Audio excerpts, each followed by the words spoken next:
कि कहानी बेस है एक स्नाइपर पे जिसने बहुत से अमेरिकन सोल्जर्स को मौत के घाट उतारा। अमेरिका और इराक की जंग खत्म हो जाती है, लेकिन फिर भी 2 अमेरिकन सोल्जर्स को इराक में भेजा जाता है एक पाइपलाइन की हिफाजत करने के लिए, क्योंकि वहाँ पे वर्कर्स सेफ नहीं थे। कोई था जो उनको शूट कर रहा था। अमेरिकन स्नाइपर मैथ्यूज और आइजैक को वहाँ भेजा जाता है। इन दोनों का काम था उन लोगों को मार देना जो उन वर्कर्स को शूट कर रहे थे। वो दोनों तेज धूप में पत्थरों के बीच में छुप के दुश्मनों को ढूंढ रहे थे। काफी ज्यादा ढूंढने के बाद भी उन्हें कोई नजर नहीं आता और उन्हें वेट करते करते 22 घंटे पूरे हो गए थे। मैथ्यूज का सब्र टूट रहा था। वो आइजैक से कहता है मुझे लगता है यहाँ कोई नहीं है, और वो यहाँ से उठ के नीचे की तरफ जाना चाहता है, लेकिन आइजैक उसे रोक लेता है। आइजैक उसे कहता है हो सकता है यहाँ कोई स्नाइपर हो, और वो स्नाइपर जूबा भी हो सकता है जो इराक का नंबर 1 स्नाइपर था, और वो बहुत खतरनाक था। लेकिन मैथ्यूज की बात ये कह के डाल देता है सिर्फ 30 सेकंड में कोई 8 लोगों को कैसे मार सकता है। मैथ्यू को लगता है यहाँ जितने भी लोग मारे गए उन पे किसी ग्रुप ने हमला किया, लेकिन आइजैक को लग रहा था कि यहाँ कोई ना कोई स्नाइपर है। अब उन्हें वेट करते हुए 22 से भी ज्यादा घंटे हो गए थे और मैथ्यू का सब्र जवाब दे गया था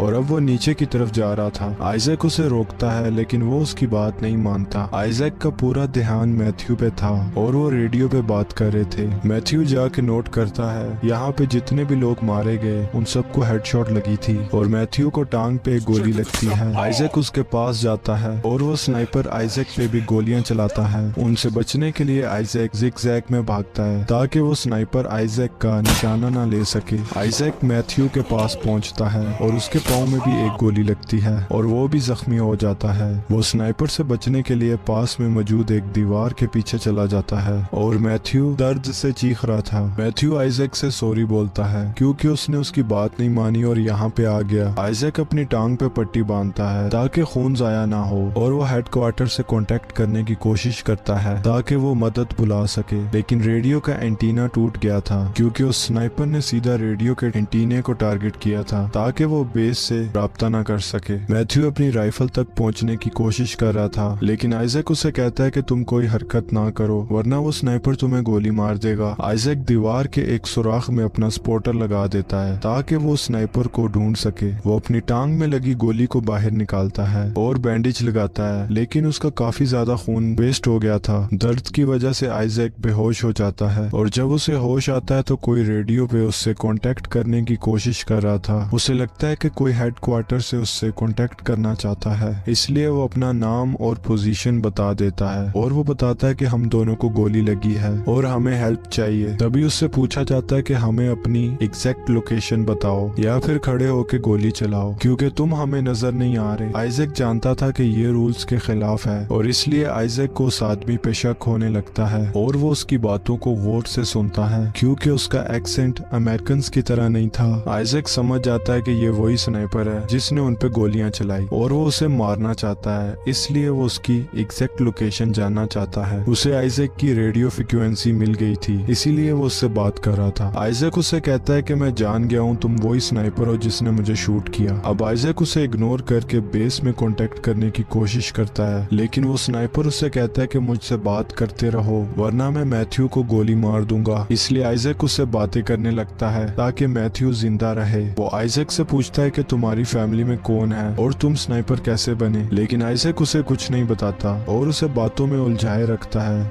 इसके साथ वो एक मैप तैयार करता है जिसके जरिए वो उसको ढूंढ सके। वो अपने बैग में से पानी की बोतल निकालता है और उसमें पानी नहीं होता क्योंकि स्नाइपर ने उस पे भी गोली मारी थी। वो स्नाइपर कहता है कि मैंने जानबूझ के पानी की बोतल में गोली मारी थी। आइजैक उसे कहता है कि तुम बकवास कर रहे हो, कोई भी इतना परफेक्ट निशाना नहीं लगा सकता। वो स्नाइपर कहता है कि मैंने तुम्हारे रेडियो का एंटीना भी उड़ा दिया और तुम्हारी टांग में भी गोली मारी। अब तुम प्यास से मर रहे हो और तुम्हारा बहुत ज्यादा खून भी जाया हो गया है और तुम बेस से भी कांटेक्ट नहीं कर सकते और ऐसे ही तुम तड़प तड़प के मर जाओगे। तब आइजैक उससे कहता है कि तुम एक आतंकवादी हो। वो इस बात पे हंसने लगता है और कहता है कि तुम लोग हमारे मुल्क में बंदूक लेके आते हो और हम पे ही गोलियां चलाते हो और तुम हमें ही आतंकवादी कह रहे हो। काफी ढूंढने के बाद आइजैक उस स्नाइपर की लोकेशन जान जाता है। वो कचरे के ढेर में छुपा था, लेकिन अभी भी आइजैक को उसकी एग्जैक्ट लोकेशन नहीं पता थी। 24 घंटे कचरे के ढेर में छुप के रहना और वहाँ से इतना परफेक्ट निशाना लगाना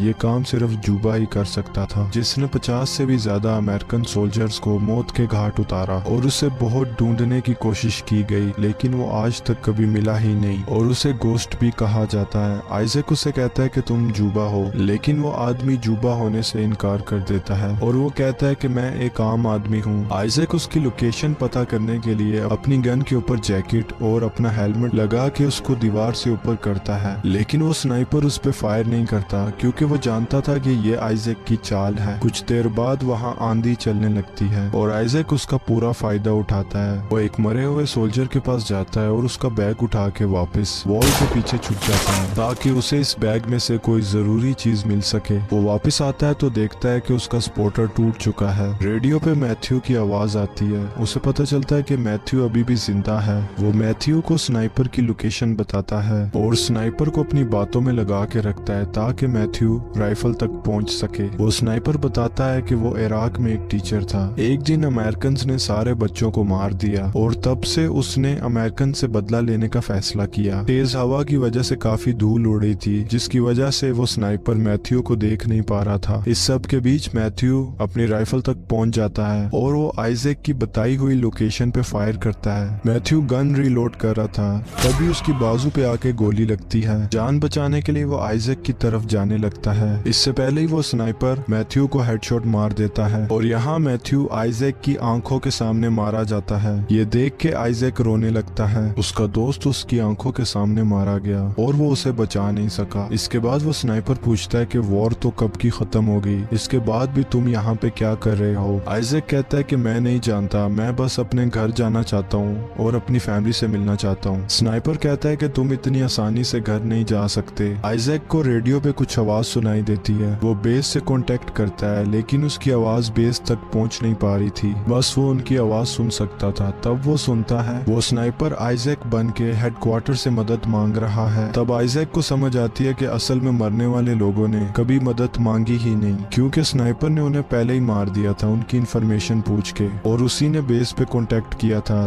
ताकि मदद के लिए और लोग आए और वो उनको भी मार दे। वो ऐसे ही जाल बिछा के एक एक अमेरिकन सोल्जर को मार रहा था। तब आइजैक को ये एहसास होता है कि ये स्नाइपर कितना खतरनाक है। बहुत ज्यादा खून बहने और पानी ना पीने की वजह से आइजैक बेहोश हो जाता है। जब उसे होश आता है तब उसे एक हेलीकॉप्टर की आवाज सुनाई देती है। वो स्नाइपर से बात करने की कोशिश करता है, लेकिन उसे कोई रिप्लाई नहीं मिलता। वो मैथ्यू की गन अपने पास खींच लेता है और उसे नजर आता है कि हेलीकॉप्टर उसके पास आ रहा है। आइजैक उस दीवार को गिरा देता है और कचरे की ढेर की तरफ निशाना लगाता है। स्नाइपर भी आइजैक पे एम करके बैठा था, लेकिन धूल और मिट्टी की वजह से उसे कुछ दिखाई नहीं दे रहा था। वो आइजैक पे फायर करता है और उसकी गन से निकलता हुआ फ्लैश आइजैक देख लेता है और आइजैक ठीक वहीं फायर करता है। इसके बाद स्नाइपर की तरफ से फायर आना बंद हो जाता है, जिससे आइजैक को लगता है कि वो मर गया। आइजैक उठ के खड़ा हो जाता है, लेकिन अभी भी वो अंदर से डर रहा था कि अगर वो जिंदा हुआ तो वो उसे मार देगा, लेकिन आइजैक पे कोई भी फायरिंग नहीं होती। अब आइजैक को कंफर्म हो जाता है कि वो मर चुका है। इतनी देर में हेलीकॉप्टर लैंड करता है और उसके साथ ही आइजैक को उठा के ले जाते हैं। अब वो हेलीकॉप्टर फ्लाई करने लगते हैं, तभी उनके हेलीकॉप्टर पे फायरिंग होती है और वो हेलीकॉप्टर क्रैश हो जाता है और उसने सबको मार दिया। वो स्नाइपर फिर हेडक्वार्टर से कांटेक्ट करता है और उन्हें सारी सिचुएशन बताता है। वो उनके नाम यूज करता है और उनसे मदद मांगता है। ये स्नाइपर और कोई नहीं बल्कि जूबा था। इसके साथ ही ये मूवी यहाँ पे खत्म हो जाती है।